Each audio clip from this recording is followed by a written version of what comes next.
Derek Ashford adjusted the frayed edges of his coat, tugging the brim of his cap lower to shield his face. The bustling city streets were a stark contrast to the opulence he'd left behind in his family's estate. Here, amidst the clamor of honking horns and chatter of street vendors, Derek felt invisible, liberated from the crushing expectations of being an Ashford. He'd never thought of himself as a rebel, but lately, his life had felt like a gilded cage. Everything about him was preordained. His career, his friendships, even his relationships. His father, Charles Ashford, had made sure of that. Yet, something inside Derek had always rebelled against the cold rigidity of his father's rules. He wanted to see the world as it truly was, away from the calculated glamour his family used to mask reality. That's what had brought him here, to this busy downtown corner, where small businesses and struggling workers painted a picture of life so far removed from his own. Derek wasn't sure what he was looking for, perhaps a sense of purpose, perhaps something genuine. His thoughts were interrupted when he noticed a small flower stand on the corner of the street. The display was modest. Bouquets of daisies, roses with petals slightly browned at the edges, and wildflowers tied together with simple string. But it wasn't the flowers that caught his attention. It was the woman arranging them with delicate care, her movements quick yet graceful. She was young, maybe in her mid-20s, with chestnut hair that escaped her braid in soft wisps. Her clothes were plain but neat, her shoes worn but polished. Derek watched as she handed a small bouquet to an elderly customer, her warm smile lighting up her face despite the grayness of the day. "Thank you, ma'am," the woman said, her voice carrying over the noise of the street. "These will brighten up your kitchen nicely." Derek hesitated. Something about her drew him in, though he couldn't quite place what. Perhaps it was the kindness in her expression, or the way she carried herself with quiet dignity despite her humble surroundings. Before he realized it, his feet had carried him toward the stand. "Looking for something special?" the woman asked, her smile not faltering even as she appraised him. Derek caught the brief flicker of curiosity in her eyes as she took in his appearance. His worn coat, his scuffed boots, the overall impression of someone down on their luck. She didn't turn away, though. Instead, she tilted her head expectantly. Derek cleared his throat, fumbling for words. I'm not sure. Maybe something simple?" The woman nodded, reaching for a small bundle of daisies. "These are cheerful and affordable," she said. Then, after a pause, she added, "Are they for someone special?" Derek hesitated, then shook his head. "No, just thought they might brighten up the day." Her smile softened. "That's a nice thought. More people should think like that." As she wrapped the flowers in brown paper, Derek found himself studying her more closely. There was a quiet strength in her, an air of someone who had faced struggles yet refused to be defeated by them. Her hands moved deftly, tying the bundle with a bit of twine, and Derek noticed the faint lines of wear on her fingers, a testament to hard work. "That'll be $5, she said, holding out the bouquet. Derek reached into his pocket, realizing too late that he hadn't prepared for this moment. The crumpled bills and coins he'd brought were meant to complete his disguise, not for purchases. "I don't have enough," he admitted, feeling a flush of embarrassment. The woman didn't miss a beat. "That's okay," she said, handing him the flowers anyway. "Consider it on the house. Sometimes people just need a little kindness." Derek stared at her, taken aback by the gesture. "Why would you do that?" Her eyes met his, unwavering. "Because life's hard enough. A few flowers won't fix that, but they might help, even just a little." For the first time in a long while, Derek felt a flicker of something unfamiliar, gratitude mixed with shame. Here he was, a man with access to limitless resources, receiving a gift from someone who had so little. "Thank you," he said quietly, clutching the bouquet as though it were something precious. The woman smiled again and turned her attention back to her flowers.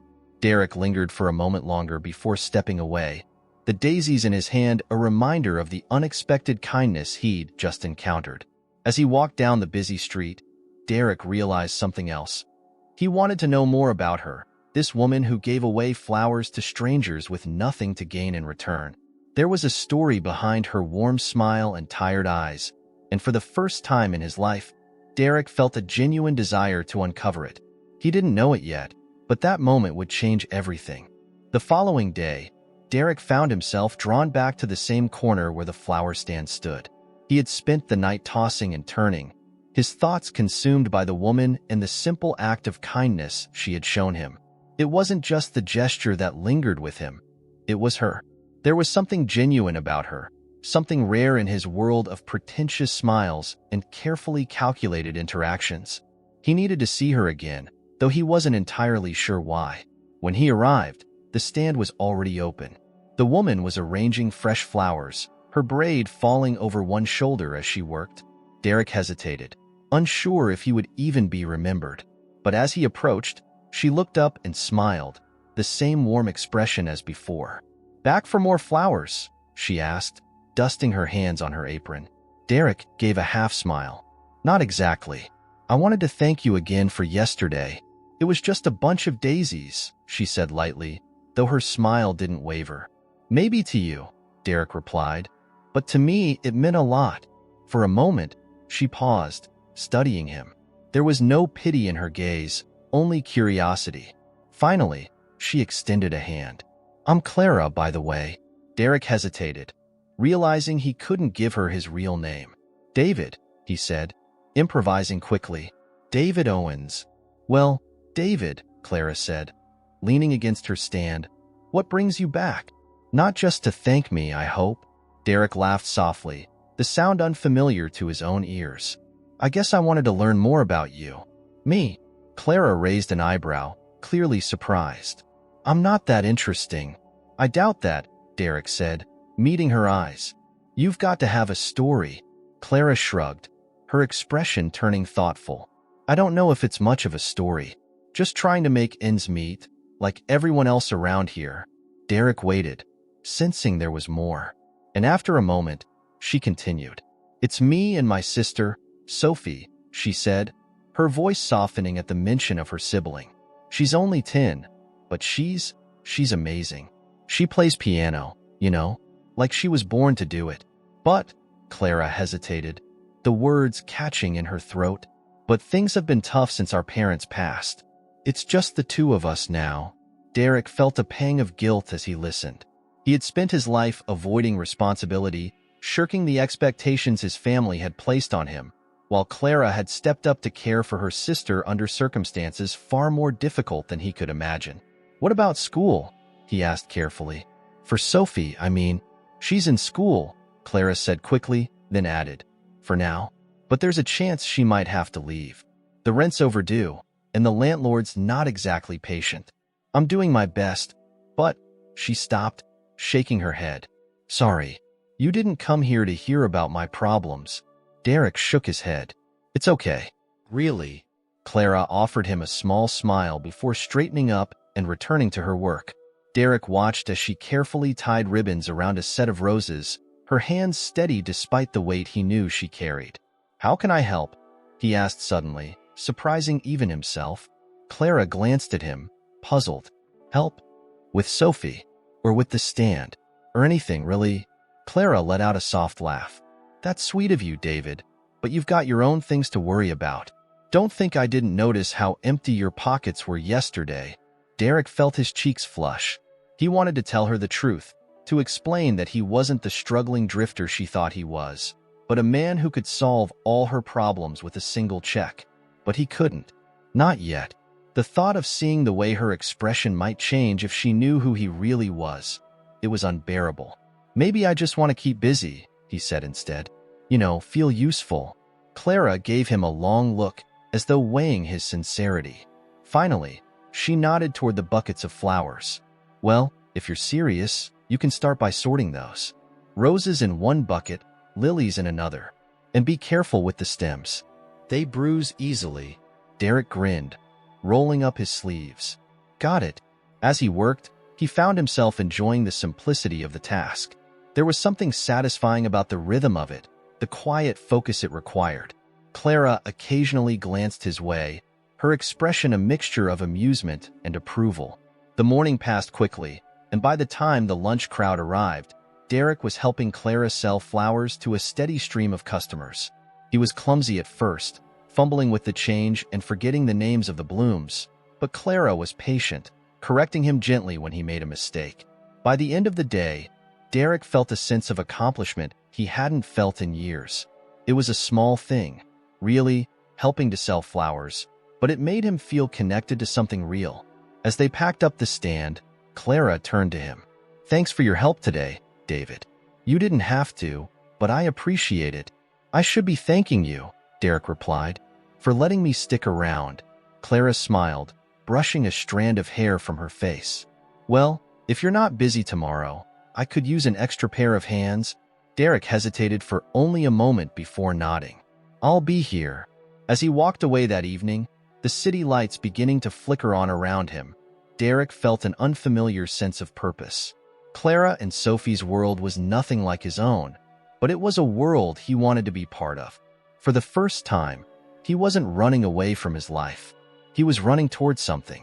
The following morning, Derek arrived at the flower stand earlier than expected. The streets were still waking up, the air cool and damp from the night before. Clara was already there, arranging flowers with her usual quiet focus. When she noticed him approaching, she smiled, the kind of smile that carried a warmth that lingered. "Morning, David," she greeted. "Didn't think you'd be here so early." Derek shrugged, slipping his hands into his pockets. "Figured you might need a hand setting up." Clara chuckled softly, gesturing to the buckets of flowers beside her. "Well, you're in luck. There's plenty to do." He set to work, carefully arranging the buckets just as she showed him the day before. As the sun rose higher, the small stand began to draw its first customers. Derek found himself falling into the rhythm of the day, his hands and mind busy with the simple tasks that seemed to mean so much to Clara. There was an ease to working alongside her, a sense of purpose that he hadn't felt in years. Between customers, Clara told him more about Sophie. The little girl was bright and full of dreams, she said, though life hadn't been kind to her. Their parents' deaths had left a void that Clara worked tirelessly to fill, but it wasn't easy. Sophie's talent for music had been a rare light in their lives, but it came with its own set of challenges. Lessons were expensive, and the piano Sophie loved so much was an old, second-hand relic that needed constant repairs. Still, Clara spoke about her sister with pride and affection, her face softening whenever she mentioned her name. Derek listened intently, his admiration for Clara growing with every word. She carried so much on her shoulders, yet she did it with grace, never once complaining. He wanted to do something to help her, something more than just sorting flowers and handing out change. But every time he considered revealing who he really was, he hesitated. The risk of losing her trust was too great. As the afternoon wore on, a man approached the stand, his face familiar from the day before. He was older, with a weathered look about him, and Derek noticed the way Clara stiffened when she saw him. "Miss Clara," the man said, his voice gruff. "You've got until the end of the week to pay what you owe. After that, there's no more extensions." Clara's smile faltered, but she nodded. "I understand, Mr. Harris. I'll have it by then." The man gave her a skeptical look before turning and walking away. Derek watched him go, his jaw tightening. As soon as the man was out of earshot, he turned to Clara. "Who was that?" he asked. She sighed, busying herself with a bouquet. "That's Mr. Harris, my landlord. He's not exactly known for his patience. How much do you owe him?" Clara shook her head, her tone firm. "It's not your problem, David." Derek wasn't so easily deterred. "Clara, if you need help—" "I don't take charity," she interrupted, her voice sharper than he'd ever heard it. Then, realizing how harsh she sounded, she softened. "I appreciate the offer, but I've been managing this long. I'll figure it out." Derek didn't press further, but the exchange left a weight on his chest. He spent the rest of the afternoon quieter than usual, his thoughts racing. By the time they closed up the stand, he had made a decision. That evening, Derek returned to his small rented room and pulled out his phone. He scrolled through his contacts, stopping at the name of his personal assistant, Maggie. She was one of the few people in his life he trusted implicitly, and he knew she could handle the delicate task he had in mind. "Maggie," he said when she picked up, "I need you to find out everything you can about a landlord named Harris. He owns a building near the east side, where a tenant named Clara rents. I want to know how much she owes, and if there's a way to buy out the building without raising suspicion." There was a pause on the other end of the line before Maggie spoke. "Derek, are you sure about this? You've never wanted to get involved with real estate before." "It's not about real estate," he replied, his tone leaving no room for argument. "Just find out what you can and let me know." The next day, Derek returned to the stand with a renewed sense of purpose. Clara greeted him as she always did, her smile as warm as ever, though he could see the faint shadows of worry lingering in her eyes. He wished he could tell her that everything would be fine, that her burdens wouldn't be hers to carry alone for much longer. But he knew better than to say anything yet. As they worked together, Derek tried to lift her spirits, teasing her about her meticulous way of arranging the flowers and telling her stories about his so-called travels. She laughed, a sound that felt like sunlight breaking through the clouds, and for a moment, he allowed himself to believe that he was making a difference. Later that evening, Maggie called with an update. The amount Clara owed wasn't astronomical, at least not by Derek's standards, but it was enough to explain the strain he'd seen on her face. The building itself was owned by a small-time landlord who wouldn't hesitate to sell for the right price. "Should I proceed with the offer?" Maggie asked. Derek didn't hesitate. "Do it, and make sure Harris thinks the payment's anonymous. Clara can't know it's me." As he ended the call, Derek felt a mix of satisfaction and apprehension. He knew he was crossing a line, stepping further into Clara's world than he had any right to. But he couldn't stand by and watch her struggle when he had the means to help. It wasn't just about repaying her kindness. It was about proving to himself that he could be someone worthy of her trust, even if she never knew the lengths he had gone to. For the first time in a long while, Derek felt like he was on the right path. What he didn't realize was how quickly that path was about to shift beneath his feet. The morning was quiet, the kind of stillness that wrapped the city in an unusual calm. Derek arrived at the flower stand just as Clara was finishing her setup. She greeted him with her usual smile, though today it seemed smaller, a little more strained. He didn't need to ask to know that the weight of her overdue rent was likely pressing heavily on her mind. "Busy day ahead?" he asked as he stepped beside her to sort the flower buckets. "Hopefully," Clara replied, arranging a bunch of tulips with practiced ease. "If I can sell enough today and tomorrow, I might be able to scrape together what I need." Derek nodded, his stomach knotting at the thought of how hard she was working for something that, to him, could be solved in an instant. He wanted to tell her about the anonymous payment he had arranged, that she didn't need to worry anymore. But he held back, knowing that if she found out, she might never forgive him. As the morning crowd began to gather, Derek focused on helping Clara, his movements efficient and precise as they worked in unison. The stand was busier than usual, with regular customers stopping by for their favorite blooms and new faces drawn in by the colorful display. Derek found himself smiling more often, enjoying the small exchanges with strangers and the quiet pride he felt in making things run smoothly for Clara. By mid-afternoon, the pace slowed, and Clara finally took a moment to rest. She leaned against the side of the stand, brushing a stray lock of hair from her face.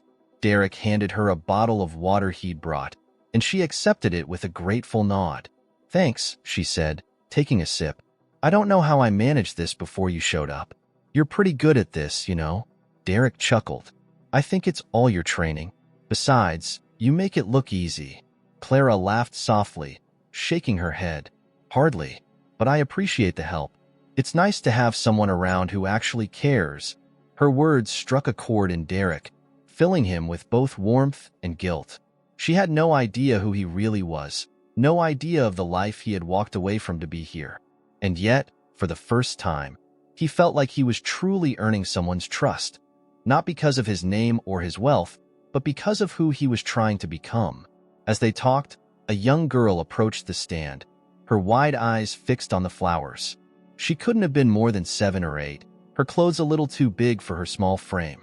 She clutched a handful of coins in her hand, her expression a mix of determination and shyness. "Excuse me," the girl said, her voice barely above a whisper. "How much are the pink ones?" Clara crouched to the girl's level, her smile soft and welcoming. "The roses? They're $3 a bunch." Are you getting them for someone special? The girl nodded, glancing down at her coins. For my mom. It's her birthday. Clara's eyes softened, and without hesitation, she selected the freshest bouquet of pink roses and handed it to the girl. Here you go. On the house. The girl's face lit up, her gratitude spilling over in a flurry of thank yous before she ran off toward the corner where a tired-looking woman waited. Clara stood, watching them go with a wistful smile. You didn't have to do that, Derek said quietly. Clara shrugged. Maybe not, but it's her mom's birthday. Sometimes little things like that make all the difference. Derek didn't respond, but the moment stayed with him, another reminder of why he felt so drawn to Clara. She gave without expecting anything in return, her kindness a quiet rebellion against the struggles she faced. It was humbling, and it made him want to be better, stronger, more selfless, more like her. The day ended on a high note, with Clara tallying the sales and finding herself closer to her goal than she had expected. Derek could see the relief in her eyes as she counted the cash, her shoulders visibly relaxing. I might actually make it, she said, half to herself, half to him. One more good day and I'll have enough. That's great, Derek said, meaning it.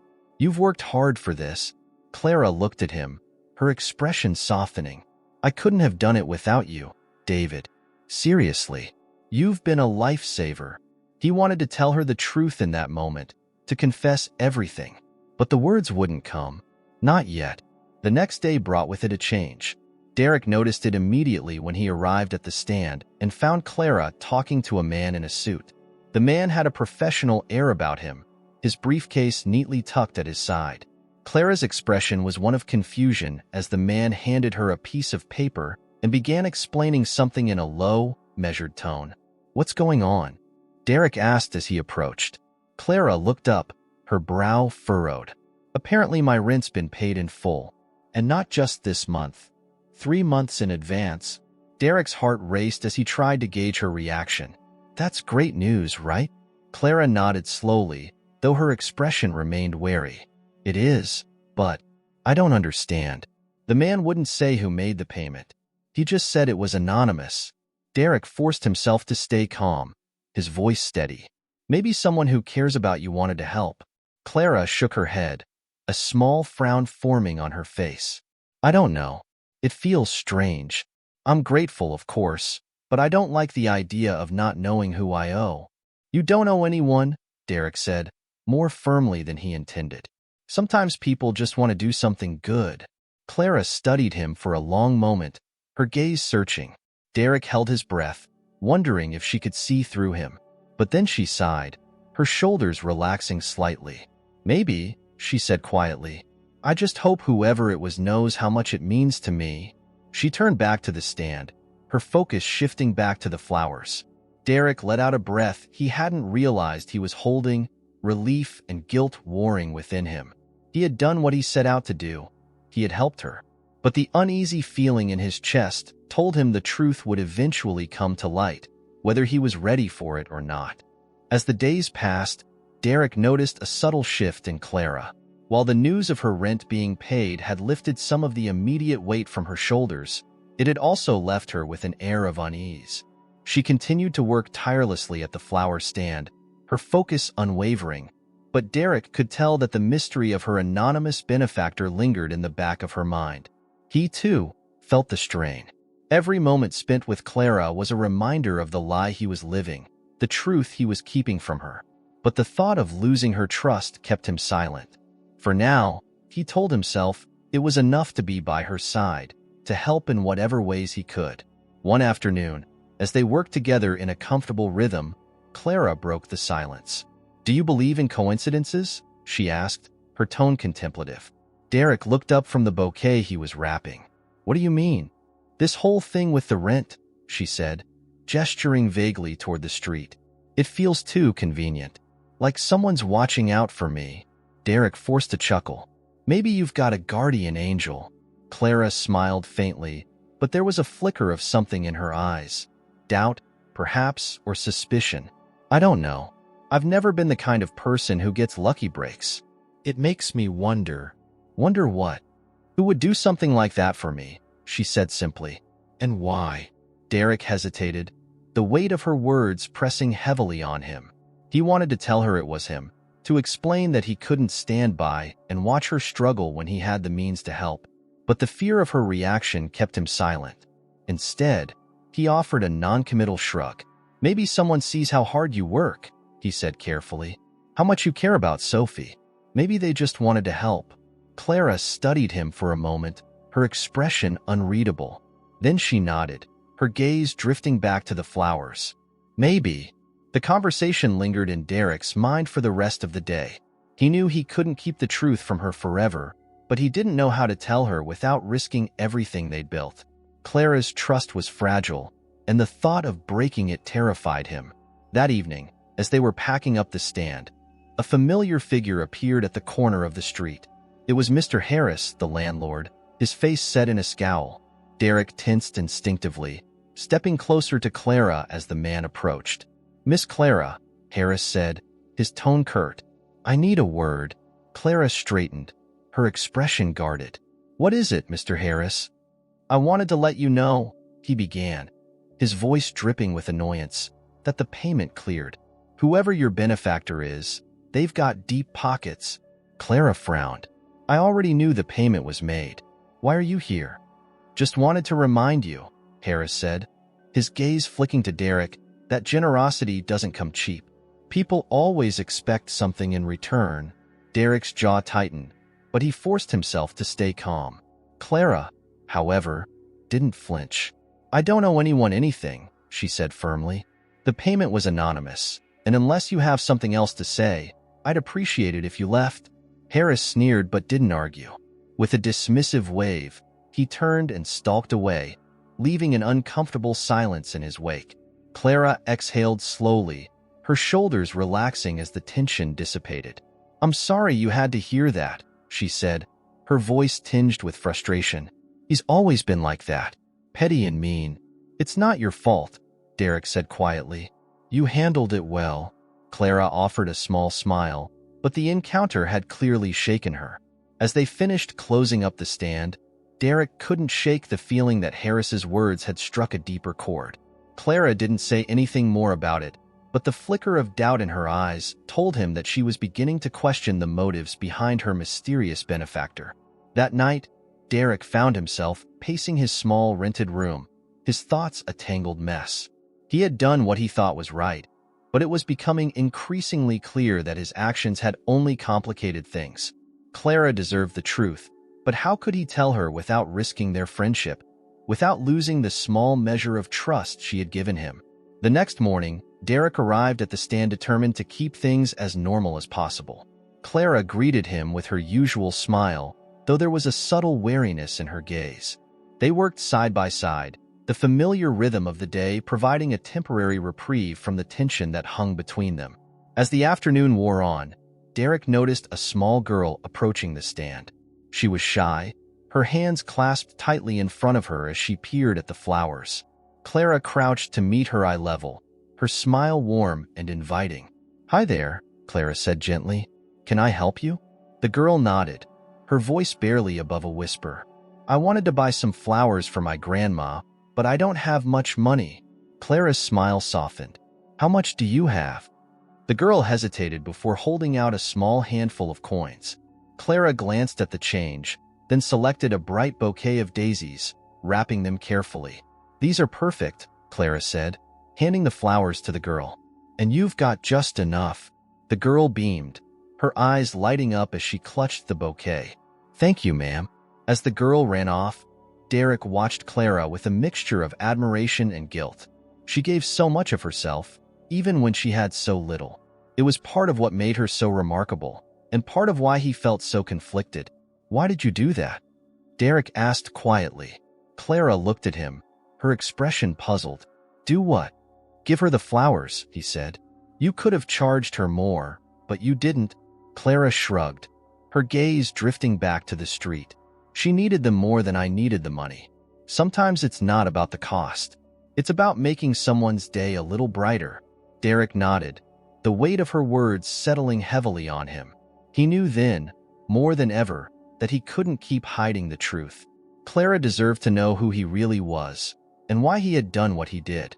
But as the day wore on, he couldn't shake the fear that the truth might drive her away forever.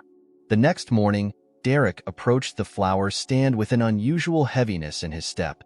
Clara was already there, her braids swinging over her shoulder as she arranged the display. She looked up and smiled when she saw him, but it was faint, almost distracted. The tension of the past few days had clearly taken its toll on her. "Morning, David," she said, tucking a stray strand of hair behind her ear. "You're early." "Couldn't sleep," he replied, forcing a small smile. "Figured I'd get a head start." She nodded and gestured toward the buckets of flowers. "Plenty to do. Let's make it a good day." They fell into their usual routine, but the air between them felt different, heavier somehow. Derek found himself stealing glances at Clara as they worked, wondering how she would react if she knew the truth. Would she see his actions as an invasion of her life, an overreach, or would she understand that he only wanted to help? As the morning crowd came and went, Derek couldn't shake the sense that the time to tell her was slipping through his fingers. Every moment that passed without the truth felt like another thread unraveling in the fragile bond they had built.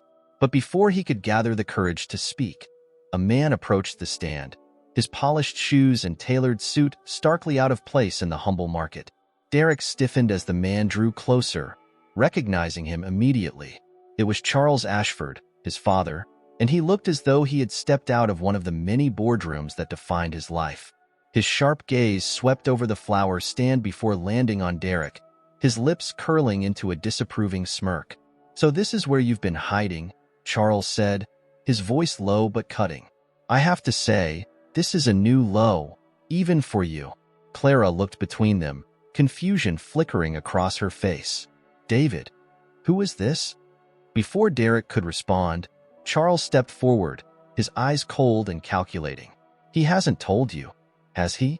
"Of course not. My son is nothing if not skilled at deception." Clara's brows knit together. "Son? What's going on?" Derek's heart pounded as he tried to find the words, but Charles didn't give him the chance. "This man you know as David is actually Derek Ashford," Charles continued, his tone dripping with disdain. "Heredity billionaire, heir to the Ashford family fortune, and a man who clearly thought playing dress-up among commoners would be an amusing way to pass the time." Clara stepped back, her expression a mixture of shock and betrayal. "Is that true?" she asked, her voice barely above a whisper. Derek looked at her, his throat tightening. "Clara, I can explain." "You lied to me," she interrupted, her eyes flashing with hurt. "This whole time, you pretended to be someone you're not. Why? What could you possibly gain from this?" "It wasn't like that," Derek said quickly. "I didn't come here to hurt you or play games. I needed to get away from my life, to see something real for once. And then I met you and you decided to keep lying," Clara said, cutting him off again. Her voice was trembling now, her hands clenched at her sides. "Even after everything I told you, after everything we shared, you didn't trust me enough to tell me the truth."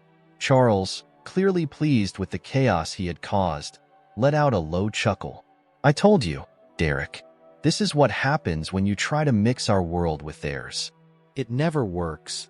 "Get out," Clara said suddenly, her voice steady despite the tears glistening in her eyes. She was looking at Derek now, her expression resolute. "Both of you. Leave. I don't want to see either of you again." "Clara, please," Derek began, but she shook her head. "Just go," she said, her voice breaking. "I can't do this."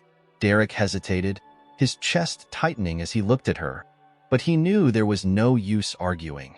With a heavy heart, he turned and walked away, his father following close behind. As they reached the corner of the street, Charles glanced at him with a smug expression. "Well, that went about as well as I expected. Are you ready to come back to the family now? Or are you going to continue embarrassing yourself?" Derek stopped walking and turned to face his father, his jaw clenched. "You think you've won, don't you? But you don't understand her. Clara's not like the people in your world. She doesn't care about money or power. She cares about honesty, about kindness, things you wouldn't know anything about." Charles smirked. "You say that, but she still kicked you out, didn't she?" "Face it, Derek, you're not as different from me as you like to think. Derek didn't respond. Instead, he walked away, leaving his father standing alone on the sidewalk. He didn't know where he was going, only that he couldn't stay there any longer. That night, Derek sat in his small rented room, staring at the bouquet of daisies he had bought earlier in the day. They were meant for Clara, a small gesture to brighten her day, but now they felt like a cruel reminder of everything he had lost.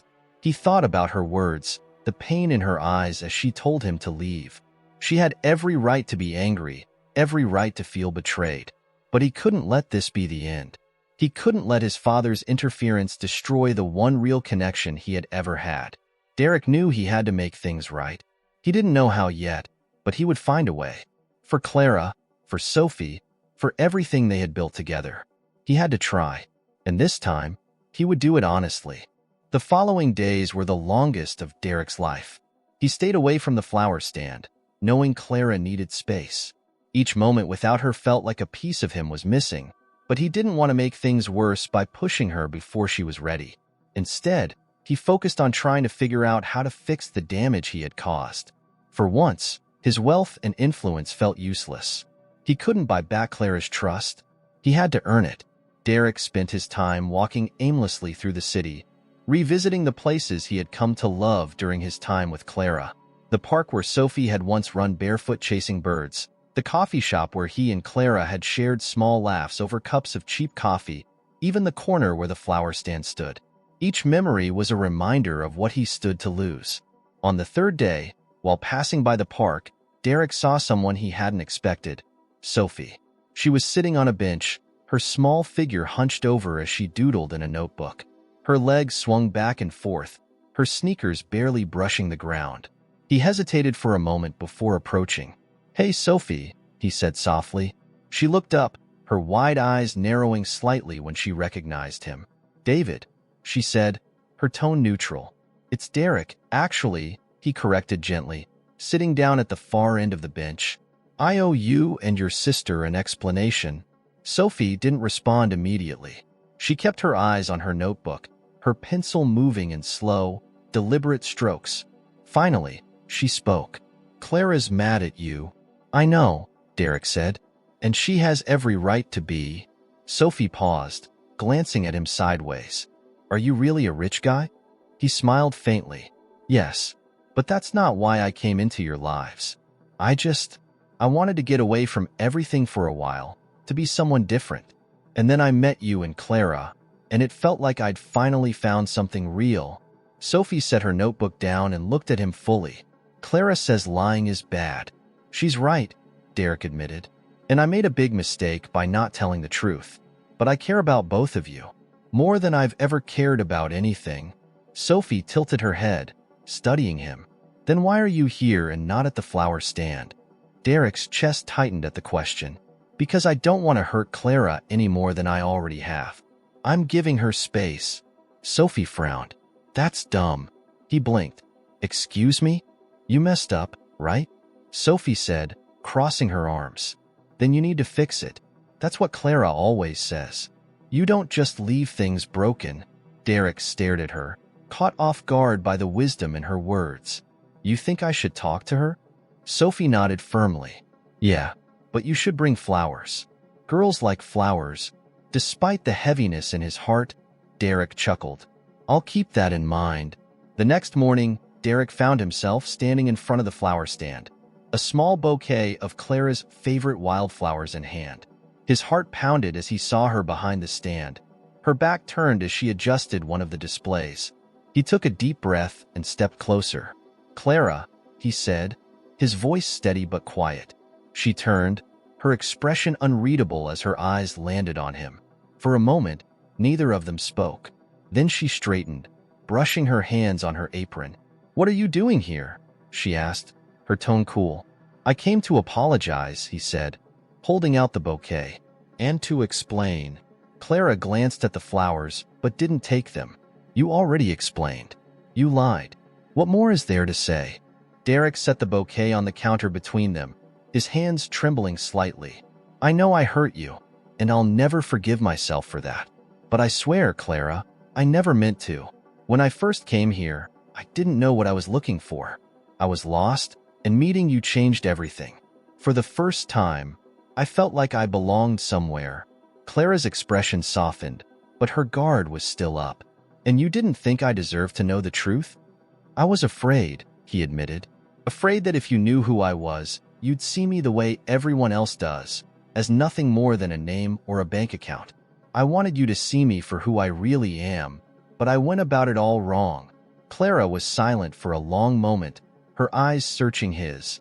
Do you even understand what it's like for me? She said finally. I've spent my whole life working for every little thing I have. And then you come along, pretending to be one of us, like it's some kind of game. It wasn't a game, Derek said quickly. It was the first time I felt like I could breathe. And seeing how hard you work, how much you love Sophie, it made me realize how shallow my life has been. You taught me what it means to care about something real. Clara looked away, her hands gripping the edge of the counter. You can't just throw money at a problem and expect it to fix everything. I know, he said. And I don't want to fix you, Clara. You don't need fixing. You're the strongest person I've ever met. I just want to stand beside you, if you'll let me. Her gaze met his again, her eyes filled with a mixture of pain and something he couldn't quite name. You hurt me, Derek, she said softly. I know, he said, his voice breaking. And I'll spend the rest of my life making it up to you, if you'll give me the chance. For a long moment, the world seemed to hold its breath. Then, slowly, Clara reached out and picked up the bouquet. She studied the flowers for a moment before looking back at him. This doesn't mean I've forgiven you, she said, her tone firm but not unkind. But it's a start. Derek's heart swelled with relief. That's all I'm asking for. As Clara turned back to her work, Derek stayed nearby, ready to earn her trust one day at a time. Derek knew that earning Clara's forgiveness wouldn't be simple. The tentative acceptance she'd shown was a fragile thread, and he was determined not to break it. Over the next few days, he approached their interactions carefully, showing up at the stand early to help her set up, taking on the tasks she didn't have time for, and making sure Sophie's cheerful moments were filled with laughter and small gestures that brought a spark of joy. Clara remained guarded, her smiles less frequent, her conversations clipped. But she didn't send him away, and for Derek, that was enough for now. One late afternoon, the three of them sat together after closing the stand. Sophie was playing with a small collection of wildflowers Clara had set aside for her, humming a tune Derek recognized as one of her favorite piano pieces. Clara sat quietly, her hands folded in her lap, staring out at the people passing by on the busy street. I've been thinking about something, Derek said cautiously, breaking the silence. Clara glanced at him but didn't reply, waiting for him to continue. I know things are still complicated between us, he said, but I'd like to help Sophie with her music. If you'll let me. Clara frowned slightly, her eyes narrowing. Help how?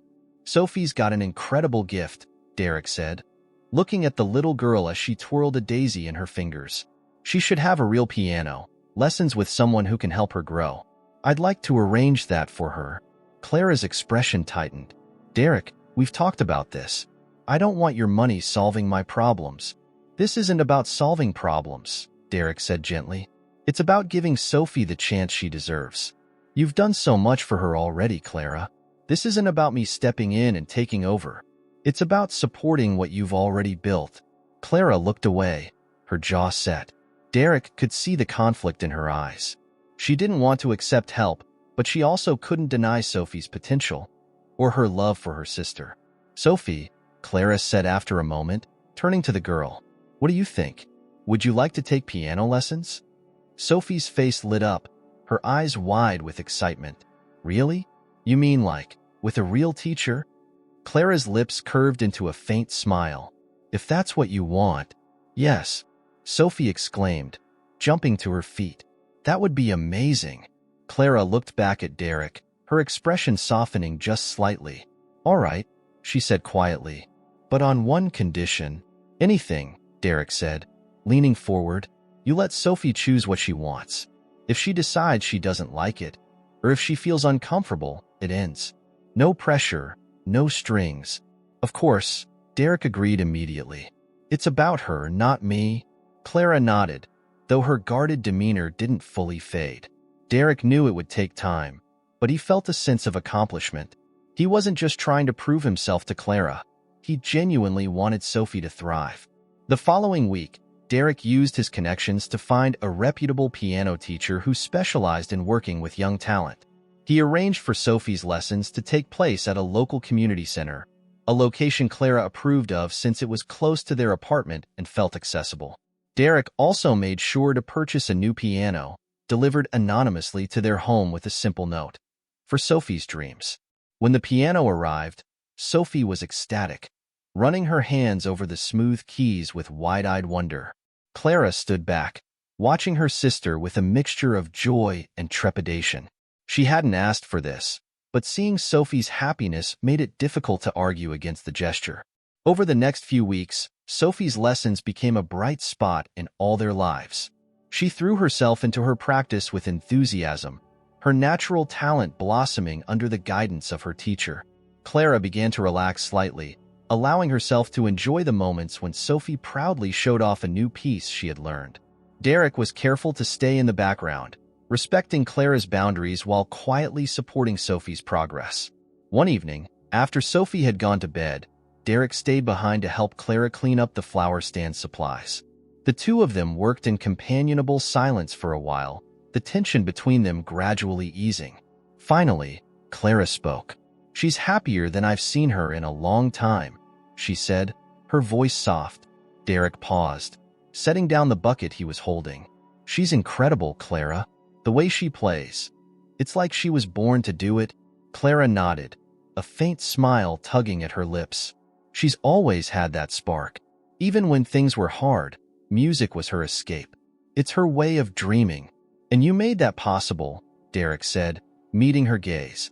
"You've done everything for her." Clara's smile faltered slightly, her expression turning thoughtful. "I've tried, but sometimes it feels like it's never enough."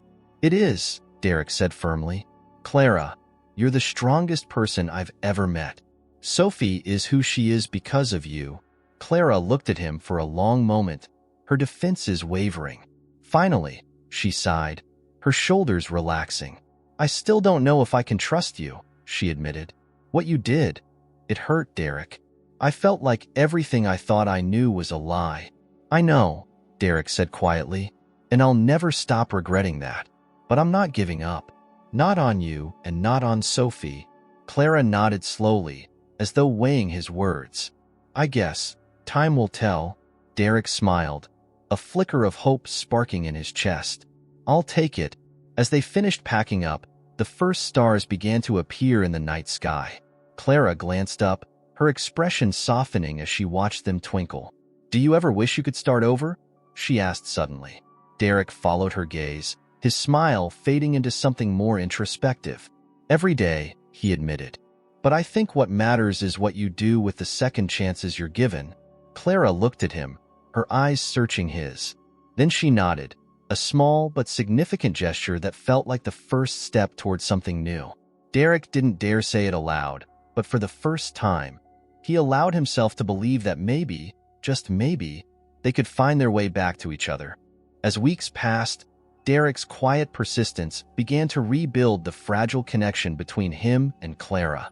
She still kept her guard up, but there were moments when her laughter returned, when her smiles lasted a little longer, and when her tones softened as they talked. Derek held onto those glimpses of hope, each one a reminder of why he couldn't give up. Sophie, meanwhile, thrived. Her piano lessons became the highlight of her week, and her talent blossomed in ways that left everyone in awe. She started playing small pieces for the customers at the flower stand, her music drawing smiles and applause from passers-by. Clara often stood in the background, watching with pride, her eyes glistening as she listened to her sister's melodies. One Saturday afternoon, as Sophie played a lively tune, an older man stopped to listen. He was impeccably dressed, with silver hair and a kind smile. When Sophie finished, he clapped enthusiastically. "You have a remarkable talent," he said warmly, crouching to Sophie's level. "How long have you been playing?" "Not that long," Sophie replied shyly, "but I love it." The man glanced at Clara and Derek, his smile widening. She's truly gifted. My name is Richard, and I run a small conservatory not far from here. We specialize in nurturing young musicians like Sophie. Clara's eyes widened, and she exchanged a glance with Derek. A conservatory? She echoed. Yes, Richard said, standing again. It's a place where students can learn and grow, surrounded by others who share their passion.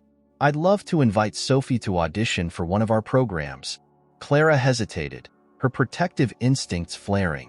That sounds wonderful, but we're not in a position to afford something like that. Richard held up a hand. We offer scholarships for students who show exceptional promise. And from what I just heard, I'd say Sophie is a strong candidate. Sophie's face lit up, her excitement bubbling over. Can I, Clara? Please. Clara looked torn, her gaze shifting to Derek. He nodded subtly, his expression encouraging. Finally, she sighed and smiled at Sophie. We'll think about it. Richard handed Clara his card. The audition is in 2 weeks. I hope to see you there. As the man walked away, Sophie twirled around, clutching her hands together. A conservatory. Can you imagine? It sounds like a dream. Clara knelt in front of her sister, placing a gentle hand on her shoulder. It does, sophomore. But it's a big step, and we need to think it through. Sophie's excitement dimmed slightly, but she nodded. Okay, but you'll think about it, right? Clara smiled. I promise.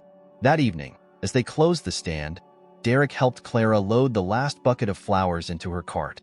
The conversation with Richard lingered between them, unspoken but heavy with implications. What are you thinking? Derek asked finally. Clara sighed, brushing her hands on her apron. I want her to have every opportunity, but it feels like a lot. I don't want to set her up for disappointment. She won't be disappointed, Derek said gently. She's talented, Clara. You know that. And this could be her chance to really shine. Clara hesitated, her brow furrowing. I'm scared, Derek. What if she gets her hopes up and it doesn't work out? She's been through so much already. Derek stepped closer, his voice steady. You've always believed in her. Don't stop now. Sophie is stronger than you think, and no matter what happens, she'll know you're in her corner. That's what matters. Clara looked up at him, her expression softening. You really believe in her, don't you? With everything I have, Derek said, his tone unwavering. For a long moment, they stood in silence, the weight of the decision hanging between them. Finally, Clara nodded. All right, we'll take her to the audition. In the days leading up to the audition, Derek spent every spare moment helping Sophie prepare. He worked with her teacher to ensure she had the best pieces to showcase her talent, cheering her on with quiet encouragement every step of the way. Clara watched from the sidelines, her wariness toward Derek slowly giving way to something softer as she saw how much he genuinely cared. When the day of the audition arrived, they all traveled together to the conservatory. The building was grand, its elegant halls filled with the sounds of students practicing and instructors offering guidance. Sophie clutched her music nervously, glancing up at Clara and Derek for reassurance. You've got this, Clara said, kneeling to hug her sister. Just play from your heart, okay? Sophie nodded, her resolve strengthening. Derek gave her a thumbs up. Go show them what you can do. As Sophie disappeared into the audition room, Clara and Derek waited in the hallway, the tension palpable. Derek could see the worry etched on Clara's face and reached out to gently touch her arm. She'll be amazing, he said softly. Clara looked at him, her eyes searching his. You've been so good to her, she said. To us. I don't know how to thank you. You don't have to, Derek replied. Being part of your lives has been more than enough. Before Clara could respond, the door to the audition room opened and Sophie emerged, her face flushed with a mixture of nerves and excitement. I did it, she said, rushing toward them. I played my best. Clara hugged her tightly, her eyes glistening with tears. I'm so proud of you. As they left the conservatory, Derek felt a sense of hope he hadn't experienced in a long time. Sophie's joy was infectious, and for the first time, Clara seemed to fully relax in his presence. It wasn't forgiveness, not yet, but it was a step in the right direction. A sign that, maybe, They were finding their way toward a future together. That night, as they sat in the cozy living room of Clara and Sophie's apartment, the piano filling the space with soft, beautiful music, Derek allowed himself to believe that he was finally where he was meant to be. The days following Sophie's audition were a mixture of nervous anticipation and cautious hope. The conservatory had promised to notify them within a week, and the wait seemed endless. Clara busied herself with the flower stand, but Derek could see the worry etched into her features every time she glanced at Sophie. Sophie, for her part, was unusually calm, confident in the effort she had put into her performance. On the fifth day, an envelope arrived, addressed to Sophie in elegant handwriting. Clara held it in her hands, her fingers trembling slightly as she called for her sister. Derek was there too, standing off to the side, his heart pounding in sync with Clara's. Sophie bounded into the room, her eyes lighting up when she saw the letter.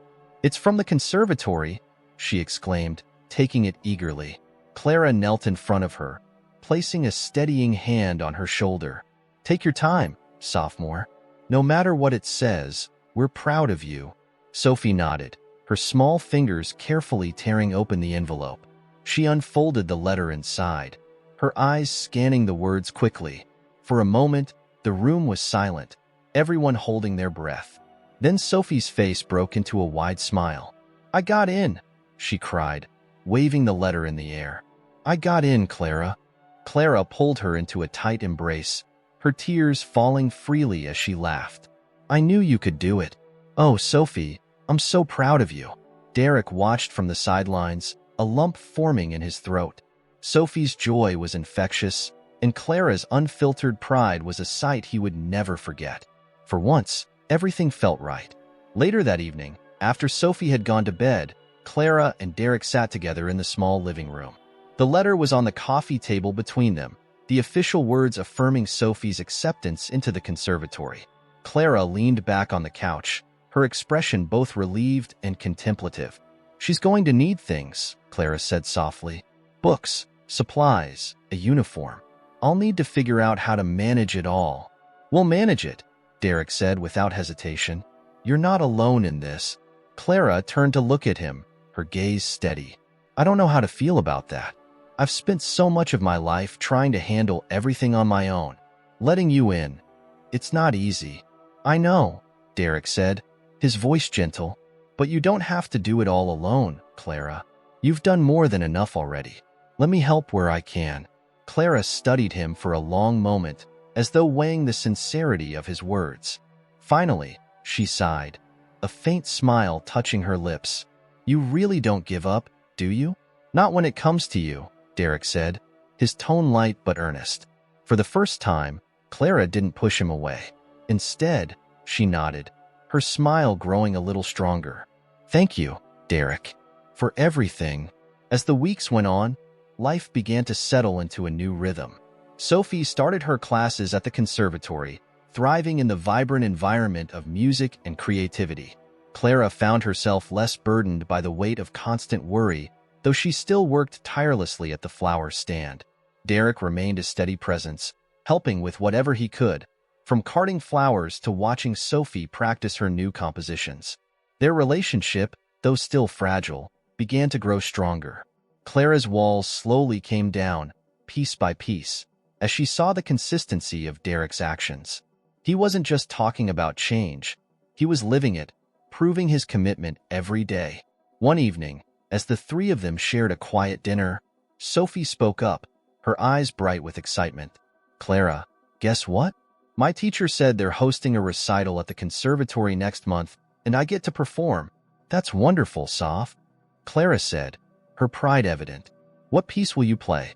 "I don't know yet," Sophie admitted, frowning thoughtfully. "I want it to be something really special, something that makes people feel happy." "I'm sure whatever you choose will be perfect," Derek said, smiling at her. "You've got a way of making music magical." Sophie beamed at the compliment, and Clara's gaze lingered on Derek for a moment longer than usual. There was something different in her expression, something softer, more open. As the recital approached, Sophie practiced tirelessly, pouring her heart into every note. On the night of the event, Clara and Derek sat together in the front row of the conservatory's small auditorium, their anticipation mirrored in the excited buzz of the audience around them. When Sophie took the stage, dressed in a simple but elegant dress Clara had saved for the occasion, Derek felt a surge of pride. Her small hands moved confidently over the keys, the melody filling the room with a warmth that seemed to touch every soul present. Clara wiped away tears as she watched, her hand instinctively finding Derek's. He held it gently, their connection unspoken but deeply felt. When the final note lingered in the air and the audience erupted into applause, Sophie stood and bowed, her face glowing with happiness. Derek glanced at Clara, and in that moment, he saw the weight of her struggles lift, replaced by pure, unfiltered joy. After the recital, as they walked home together under the glow of the streetlights, Clara spoke quietly. "You were right," she said, "about letting people in. I've spent so much of my life trying to be strong for Sophie that I forgot it's okay to lean on someone else." Derek looked at her, his heart full. "You're still the strongest person I know, but I'm glad you're letting me be part of this." Clara smiled, her gaze steady and warm. "I think Sophie would say the same." As they reached the door of their apartment, Clara paused, turning to face Derek. For a moment, neither of them spoke. Then, in a voice just above a whisper, she said, "I think I'm ready to trust you again." Derek felt a lump rise in his throat, but he managed a soft smile. "Thank you. I won't let you down." She nodded, her smile widening. "I know." That night, as the sound of Sophie's soft piano playing drifted through the apartment, Derek sat in the living room with Clara, their shoulders brushing lightly. It wasn't a perfect ending, but it was the beginning of something new, something real. And for the first time, Derek felt like he had truly found his place. Together, they had built a life filled with music, hope, and love, and Derek knew he would never take it for granted.